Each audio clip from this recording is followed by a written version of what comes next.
ثم نفخ فيه أخرى فإذا هم قيام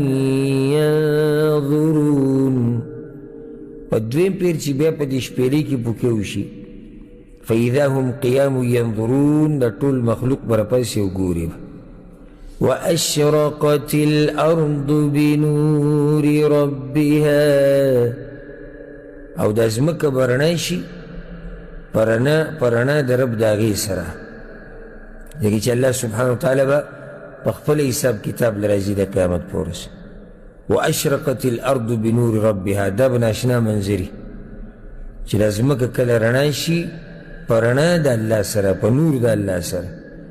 ووضع الكتاب او عمل نامه براوڑش انسانانو چه سکڑی دی سچ لکلی شوی دی سچ رجسٹر شوی دی اگر طول هر سبر اوستیش. وجیء بالنبیین والشهداء او اللہوی پیغمبران براوستیشی شہیدان گواهان دا براوستیشی. وقضي بينهم بالحق وهم لا يظلمون او فیصله بوشی دی مخلوق پا منز کی پا حق سر و دی چا سر بظلم نکی. ووفیت كل نفس ما عملت وهو اعلم بما يفعلون او هر نفس تبا آغا سمیلوشی چی سی کری دی او اللہ خبو دی پا آغا سچی دی نفسونو کری دی. نو دا بناشنا وخی چی پا منگ طورو باندی برازی. وأشرقت الأرض بنور ربها کله چې لازمکه رڼا شي په نور د الله سره. ووضع الکتاب او عمل نامې به راښکاره شي. موږ چې څه کړي دي دا ټول ریکارډ به الله موږ ته راښکاره کړي. پیغمبران به راوستی شي ګواهان به راشي څوک به اخوا دېخوا نشي کولی. ګواهان الله په خپله ګواه دی بیا ملائک پیغمبران دا ټول په تا باندې ګواهي کوي. او دا قرآن حدیث کی راځي چې قرآن یا ستا دپاره ګواه دی یا په تا ګواهي کوونکی دی. دا ځمکه هم خبرې کوي او د دې هر څه نه بعد چې کله الله سبحانه وتعالی مهر ووایي که نه د دې انسان په خوله باندې نو د ده دا سترګې د ده دا غوږونه د ده دا خپې د ده دا لاسونه دا ټول به خبرې کوي. نو که ته دا وایې چې د خلاصي او لار به ومومه نو د خلاصي لار ګوره د قیامت په ورځ صرف یوه ده او هغه دا چې دنیا کې د الله راضي کړی بس بله یوه لار نشته. او اوس که ته دې دنیا کې ډېر ځان پټ را پټ کړي د مخلوق نه خو د الله نه خو نشي پټېدی. ووضع الکتاب که ته ډېره د موبایل نه هسټري ډیلیټ کړي او چې چاته پته ونه لګي چې ما په موبایل کې څه کتلي دي. که ته ډېر بهر خلکو ته ځان صوفي او مولوي صاحب او دیندار او هر څه ځان ښکاره کې خو رب العالمین علام الغیوب دی علیم بذات الصدور هغه په زړونو باندې پوه دی هغه د زړه د حال نه خبر دی. یعلم خائنة الاعین د سترګو په خیانت باندې هم الله پوهېږي. ولقد خلقنا الانسان ونعلم ما توسوس به نفسه. الله وی دا نور هر څه خو پرېږده د انسانان چې د کومې خبرې په باره کې صرف سوچ کوي دا ماته معلومه چې څه خبرې باره کې سوچ کوي. نو ګوره په دې کار نه کېږي. که ته ظاهري زموږ نه ځان پټ کړي یا زه تاسو نه ځان پټ کړم دا ته د زړه خبره وکړه صحیح ده. زه به پوه نه شم کېدای شي ته ماته ظاهره کې دینداره ښکارې او زه تا ته دینداره ښکاره خو دا ټول هر څه به د قیامت په ورځ راوځي. یوم تبلی السرائر الله وایي په هغه ورځ به زه رازونه راښکاره کړم د سینو هغه څه چې دننه پراته وي دا ټول هر څه به الله راوباسي. او د الله صحیح بندګي دا ده چې ته ترې په پټه کې هم یېرېږي او په ښکاره هم یېرېږي. دا بندګي د الله ده. عجیبه بندګي د الله دا ده چې په ښکاره کې ته یېرېږي او په پټه مه یېرېږي. دا د کوم ځای دینداري ده او دا کومه تقوا ده چې ته د خلکو په مخ کې دیندار یې او چې شپه شي او یوازې شي بیا هر څه کوه دا خو ته د الله نه نه یېرېږي دا خو ته د مخلوق نه یېرېږي. یستخفون من الناس ولا یستخفون من الله وهو معهم. الله وی دا منافقان ذکر کړي دي وی دوی یېرېږي او شرمیږي د خلکو نه او نه شرمیږي او نه حیا کوي د هغه الله نه چې هغه همیشه د دوی سره دی. نو که ته د خلکو د یېرې نه دینداري کوې او د حیا د لاسه نو دا دینداري د الله دپاره بیا نه ده. دا خو ځان سره جیب کې ساته فایده دلم نه درکوي بلکې الټه د نقصان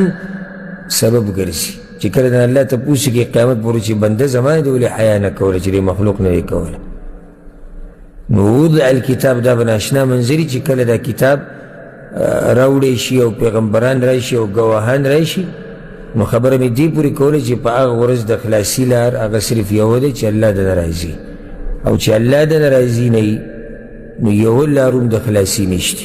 یو لار هغه د خلاصي د قیامت په ورځ د بغیر د الله د رضا کولو نه هغه بله لار نشته نو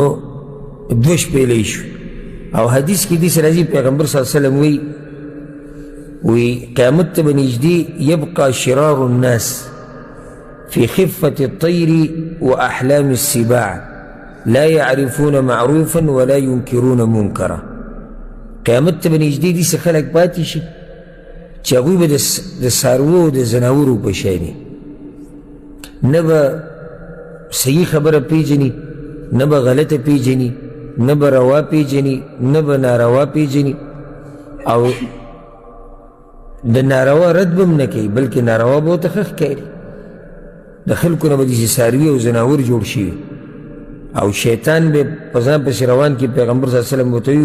وی شیطان به ورته وي ته زما خبره نه منې دوی به ورته وي چې ته موږ ته څه فما تأمرنا ولې موږ څه وکړو وی فیأمرهم بعبادة الاوثان هغه به ورته د بوتانو د بندګۍ دعوت ورکړي نو دوی به په دقه بېدینۍ کې او هم په دقه نافرمانیانو کې پراته چې پیغمبر صلی الله علیه وسلم ينفخ فی الصور نو شپېلۍ به وویلی شي یا دې شپېلۍ کې به پوکې وکړی شي اولنی کس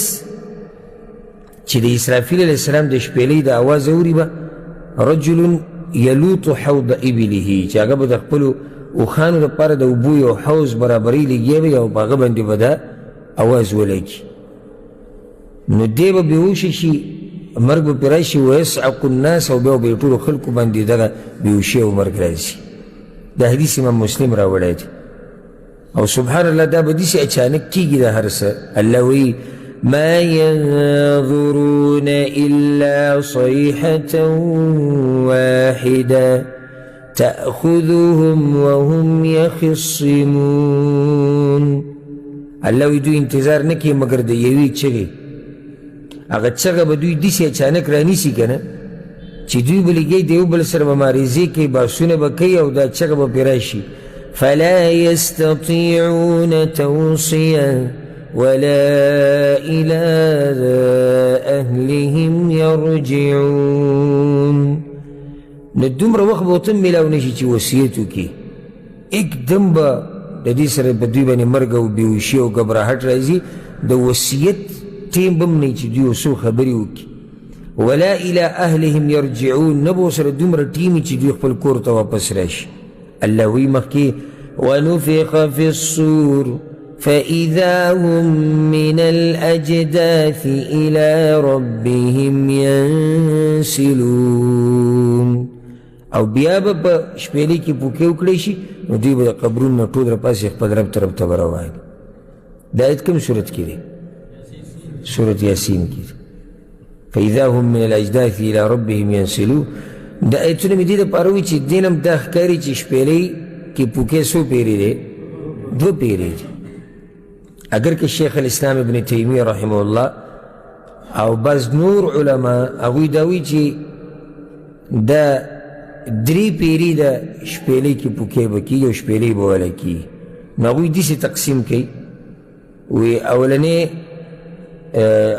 پیر چې به کومه شپېلۍ والی کېږي هغې ته نفخة الفزع وایي هغې سره به دا خلک ګبراو شي او بیا به په هغې پسې دغه دویمه شپېلۍ چې هغې سره به په خلکو مرګ راځي درېیمه په هغې سره به بیا خلک راپاسي او دلیل هغوی دا ذکر کوي ویوم ینفخ فی الصور ففزع من فی السماوات والارض الله وی کله چې شپېلۍ کې پوکې وکړی شي نو ګبراهټ به راشي په هغه چا باندې څوک چې په اسمانونو او په ځمکه کې دي خو د دې ښکلی جواب هغه دا دی چې شپېلۍ هم دوه دي